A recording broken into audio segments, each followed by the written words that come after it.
Bonsoir à tous, bienvenue dans notre émission La Réunion Léla. Je vais couper court. On parlera municipal d'abord. On va parler de quelque chose qui ne fait pas trop la une et dont les candidats ne parlent pas trop non plus. Sans doute parce que certains ne connaissent pas les lois, le statut ou le nouveau statut de l'employé communal. C'est politique.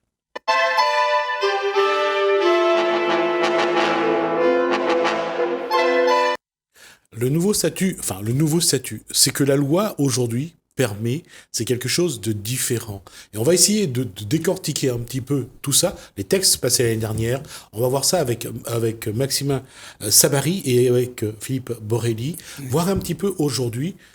Est-ce que aujourd'hui, et la question, elle est, bonsoir messieurs, est-ce Bonsoir. que la question est un petit peu peut-être pour s'amuser, est-ce que toutes les promesses que les candidats vont faire d'embaucher des gens à la mairie vont pouvoir être aussi faciles à faire que qu'ils le pensent?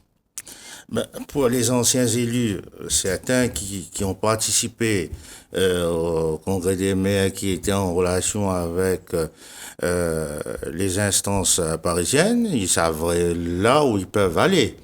Mais les nouveaux, je pense pas parce que la loi a été votée le 6 août 2019 et remet en cause le fonctionnement de la fonction publique territoriale.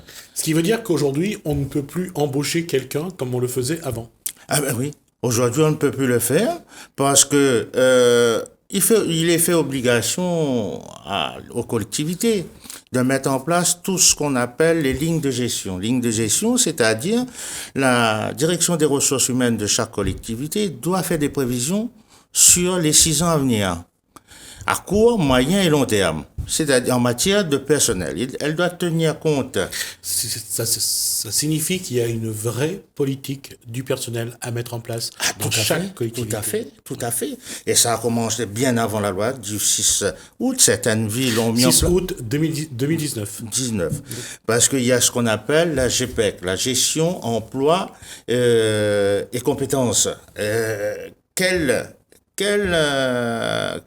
Quels sont les postes nécessaires à la collectivité pour bien fonctionner? Ça veut dire que là, on essaye au moins d'identifier les vrais besoins de chaque collectivité. D'y adapter en même temps la formation pour les agents, pour les rendre professionnels. Professionnaliser le poste de travail. Mais à charge aussi pour l'agent de faire ce qu'on appelle son projet professionnel et mettre en place son CPF, son compte. Emploi formation. Voilà. Donc, la GPEC rentre en jeu, mais la direction des ressources humaines de chaque collectivité doit tenir compte également de ce qu'on appelle la pyramide des âges. Combien de personnes vont partir à la retraite et combien de postes à pourvoir.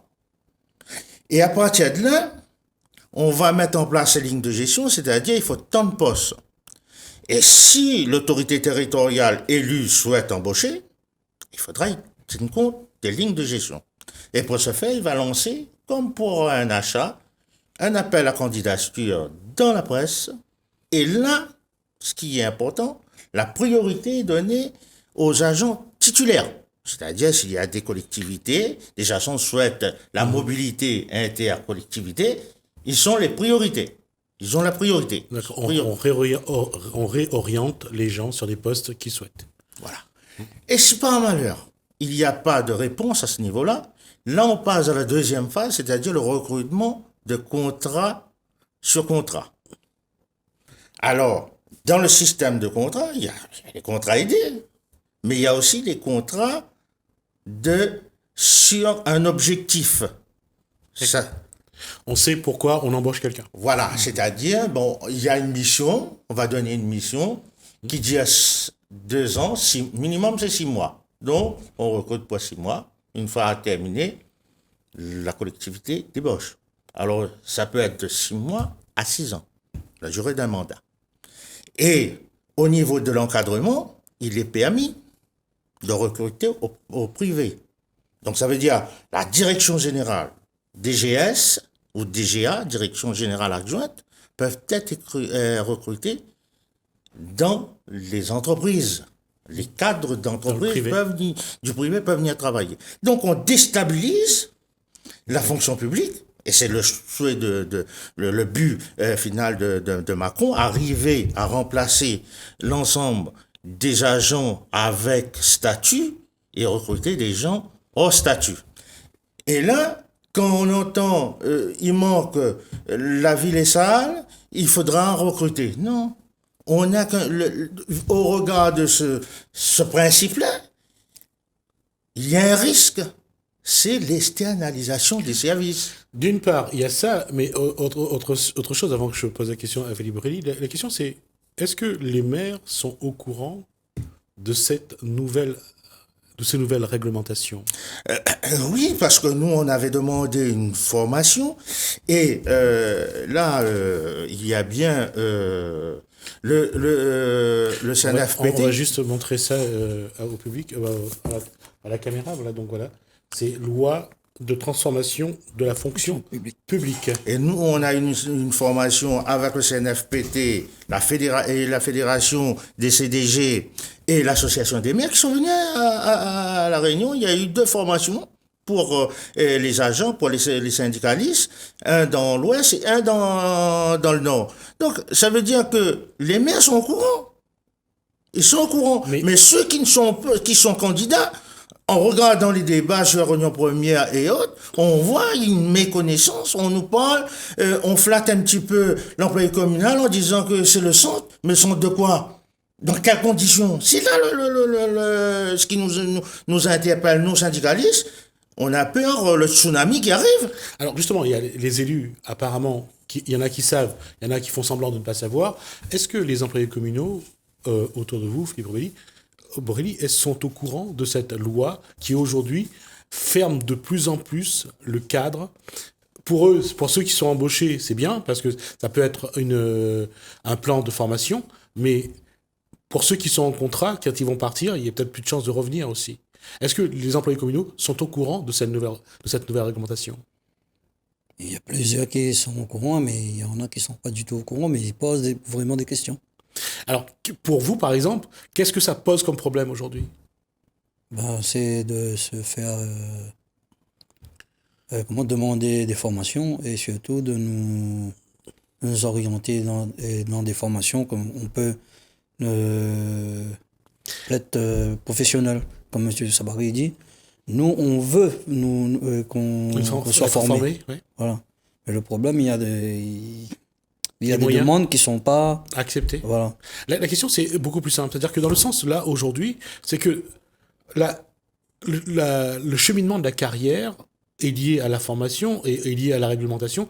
Mais est-ce que pour ça, vous ne vous rendez pas compte qu'aujourd'hui, vous avez intérêt à bien maîtriser la loi, de connaître cette loi? Est-ce que le travail que vous menez auprès des employés communaux, c'est de leur dire, allez, essayez de connaître la loi? Il faut tout d'abord connaître vers qui nous tourner. Les syndicats, voilà. C'est quand même vous qui êtes aujourd'hui au mais la CGTR est toujours ouverte aux employés communaux, tout ce qui dit à donner les informations, mais il faut qu'ils se déplacent, ils viennent nous voir. Alors, Maxime Savary, comment aujourd'hui faire en sorte que les employés communaux, surtout ceux qui ont des contrats, qui sont depuis 20 ans, qui n'ont pas même pas un contrat de CDI, qui ne seront peut-être jamais titulaires, comment faire en sorte pour que les employés communaux aujourd'hui soient au fait de la nouvelle réglementation? Aujourd'hui, il y a, nous on réfléchit à un vecteur de communication. On va passer dans les 24 communes. Bien avant le premier tour du scrutin, on souhaite rencontrer tous les candidats dans chaque collectivité pour leur demander de prendre des engagements fermes vis-à-vis du personnel communal et que le personnel communal ne soit pas une variable d'ajustement. Et que, comme disait l'ancien secrétaire général de la préfecture, M. Maurice Barat, le temps où on recrutait à côté de la cabine sono pendant les meetings est terminé. Aujourd'hui, les temps bougent. On souhaite une professionnalisation. La population aussi souhaite avoir un service. Il y a le cadre. Il y a les techniques de gestion qui évoluent, le tout numérique. Donc, il faut qu'on ait une fonction publique territoriale proche du citoyen. Oui, mais comment lutter contre ce que vous avez dit tout à l'heure, l'externalisation? Parce que ça va être le moyen de contourner la loi pour pour les mairies. Nous, la CGTA, moi j'ai fait un document que j'ai sous la main, je pense bien, oui, et ça on l'a fait, c'est Horizon 2019-2050, des propositions de la CGTA sur l'ensemble des services, en partant l'un des services très importants, c'est le service de la restauration. Comment arriver à ne pas externaliser? Parce que là-dedans, il y a de gros intérêts. Il faut parler clair. Si on externalise, c'est de gros intérêts qui va se... Parce qu'on le voit, les grosses boîtes qui ont le service cantine des communes, ça ne dure pas non plus. Oui. Parce qu'ils ne cherchent qu'à gagner de l'argent. Le service est de moins en moins de bonne qualité. Et puis, à la fin... on l'a vu, un cas pour une commune de l'Est.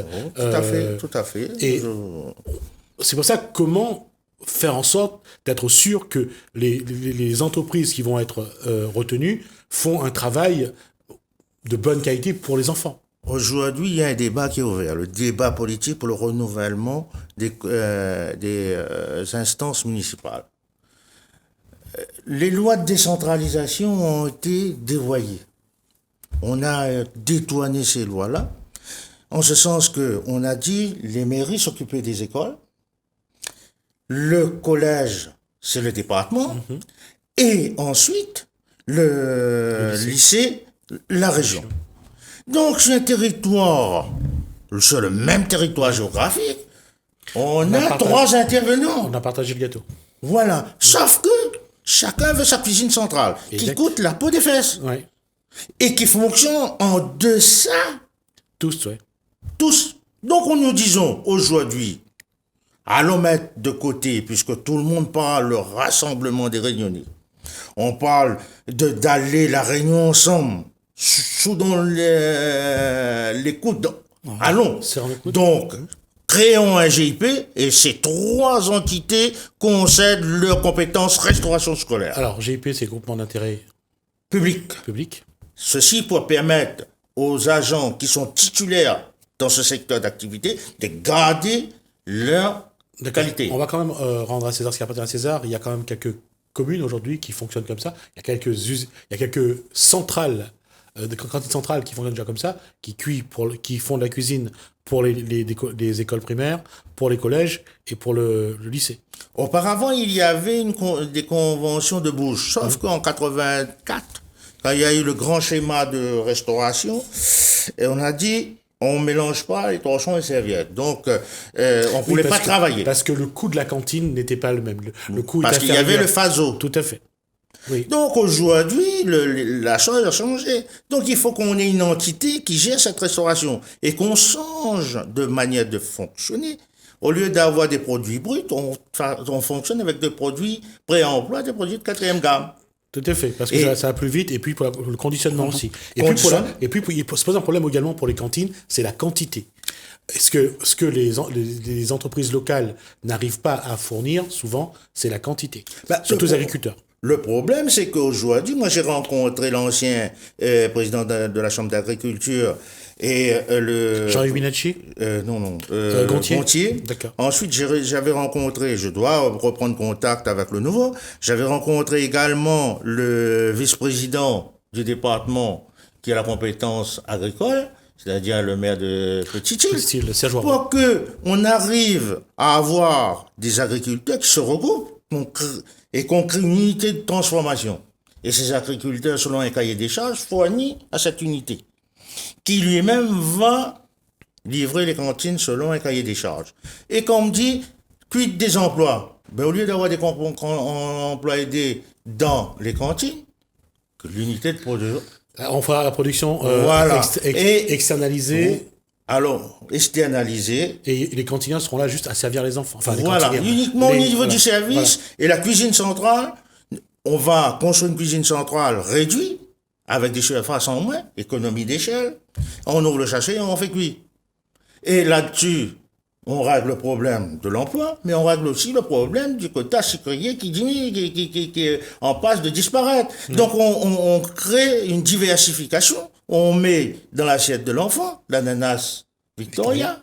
On peut pas donner l'ananas Victoria dans la plupart des cantines. Pourquoi? Parce qu'on n'a pas du personnel pour éplucher l'ananas. Donc là, on règle un certain nombre de choses que s'il y a une volonté. Moi, quand j'ai rencontré l'ancien préfet, il m'a dit, monsieur Savary, je suis d'accord avec vous, mais à condition que les trois collectivités se mettent d'accord sur ce projet. C'est ce qui aurait dû être dans la loi votée par, entre autres, l'ancien président, que j'essaie de retrouver son nom, François Hollande, qui avait créé dans le troisième volet de son évolution institutionnelle, la conférence territoriale pour permettre aux collectivités de travailler ensemble. Ce qui n'a jamais été le cas.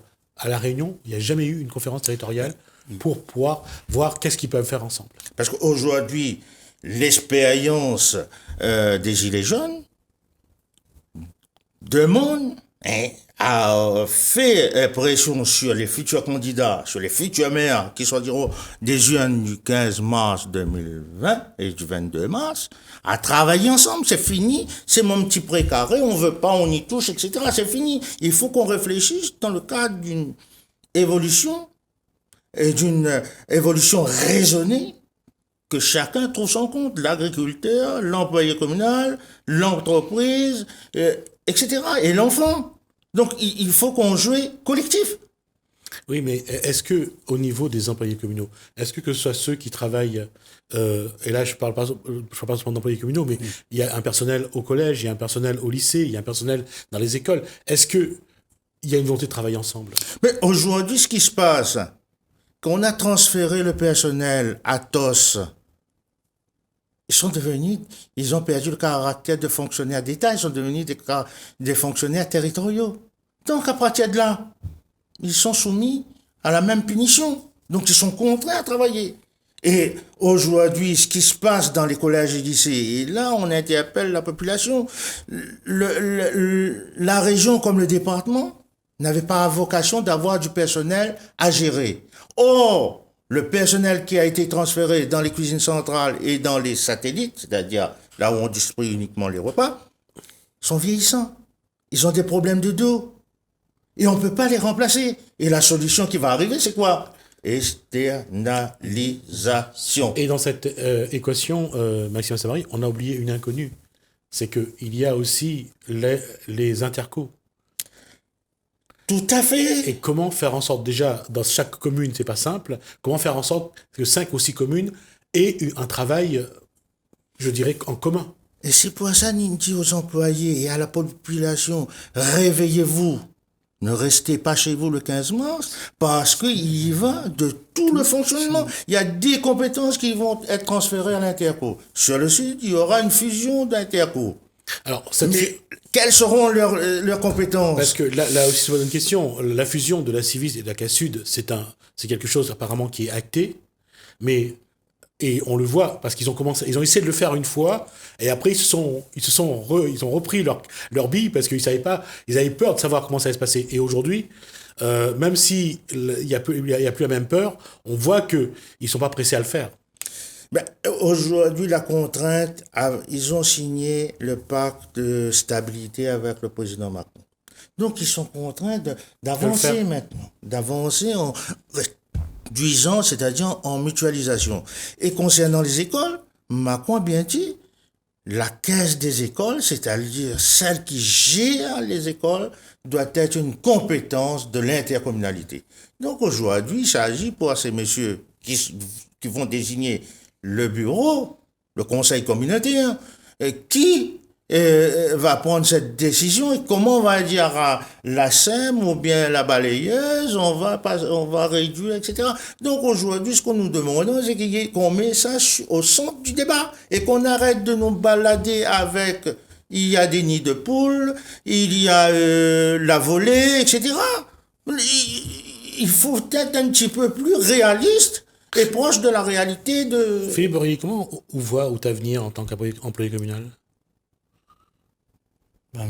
Mon avenir, c'est bien inquiet parce que je ne connais pas que ça l'est en train de préparer et que ça il prépare Comme pour dit Créole, sur- son canal est noir. Sur votre territoire, est-ce que vous entendez un candidat parler de l'avenir des employés communaux? non du tout.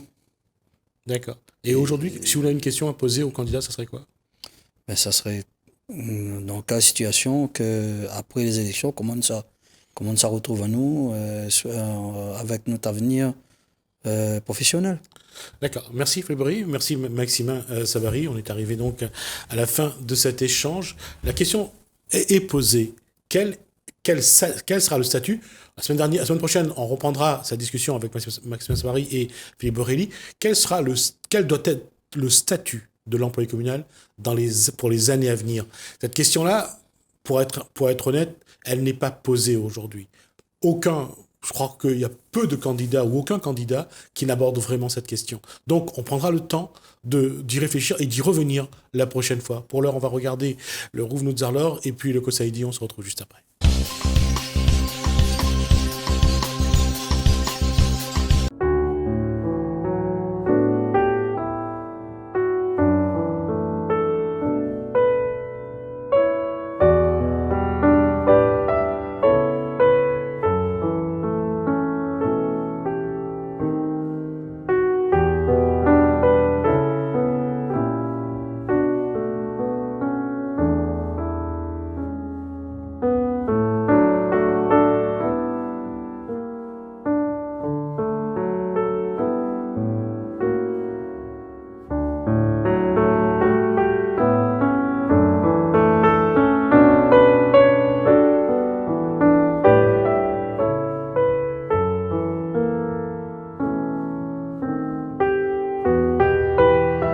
Bonjour, je m'appelle Bruno.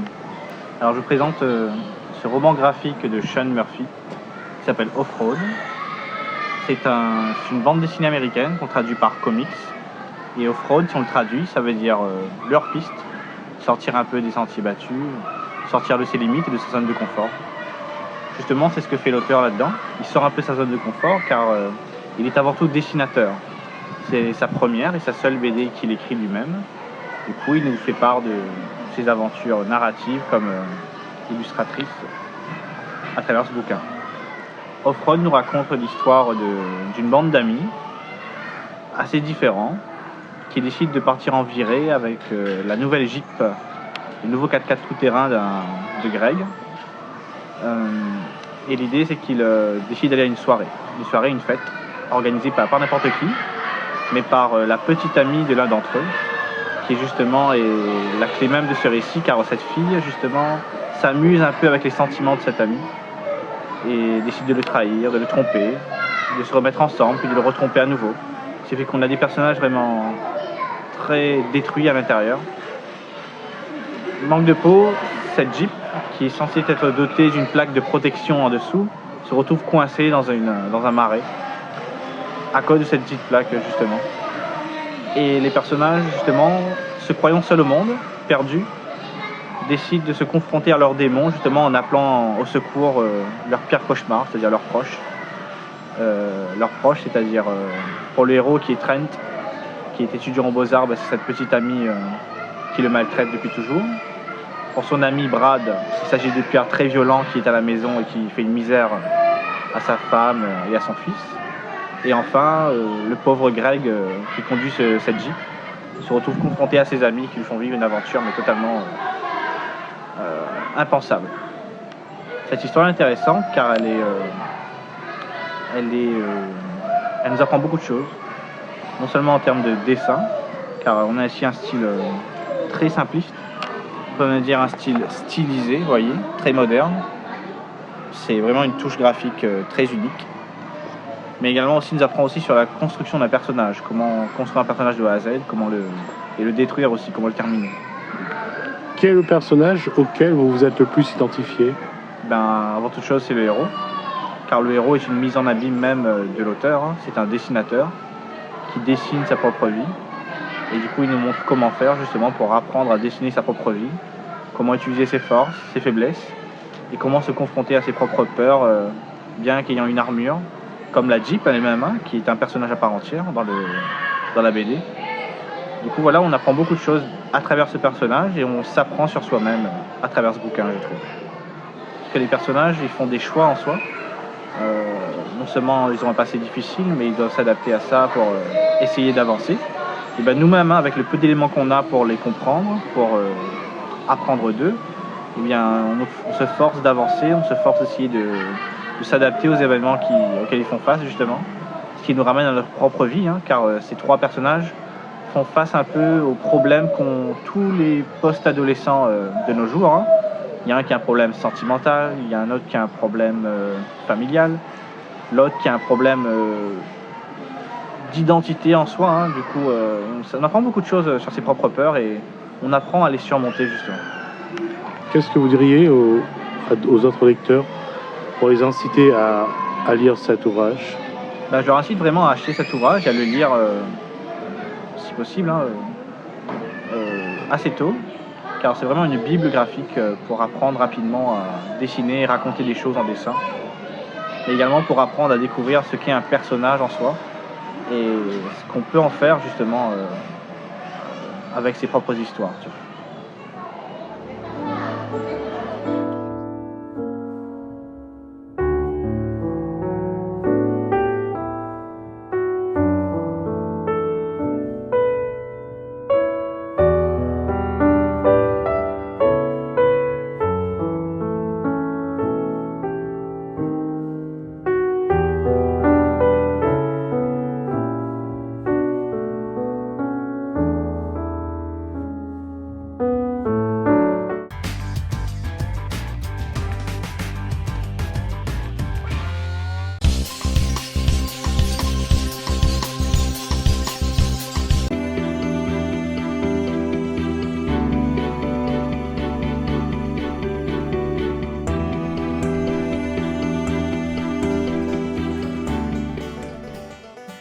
Saint-Joseph-la-Ville vous convie au spectacle Les Contes du Vendredi, Histoires animaux dans une boîte couleur le 21 février de 18h à 20h à la Maison pour tous de Carrosse.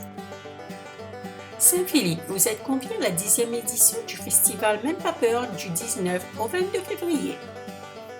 Saint-Denis, l'IUT de la Réunion organise la journée porte ouverte le 22 février de 9h à 16h à l'IUT. Saint-Joseph, le COS de Saint-Joseph organise sa 6e édition les 10 km nocturnes de la Saint-Jo le 22 février de 20h à 23h. Le Tampon, vous êtes invité à la 9e édition de la course du Calderira Trail le 29 février. 3 formules vous seront proposées avec un départ commun à Beaumura et une arrivée au stade de Saint-Philippe. Saint-Pierre, vous êtes invité à la 4e édition des Francopholies de la Réunion du 6 au 8 mars à la Ravine Blanche.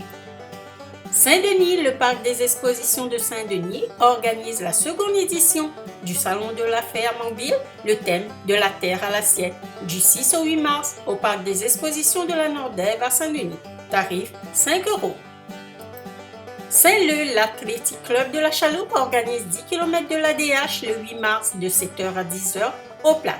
Départ 7h au stade municipal, chemin de la découverte au Plat de Saint-Leu. Saint-Paul, l'espace culturel Le Conte de Lys organise le festival Criquet Craquet du 11 au 13 mars. Saint-Benoît Tropicadène vous convie à son Tropicadène Kids, parcours ludique à obstacles pour les enfants de 6 à 13 ans, les 28 et 29 mars à 14h à la Rivière des Roches, Saint-Benoît. Saint-Joseph Margot Run organise le Bidalo le 29 mars à Saint-Denis.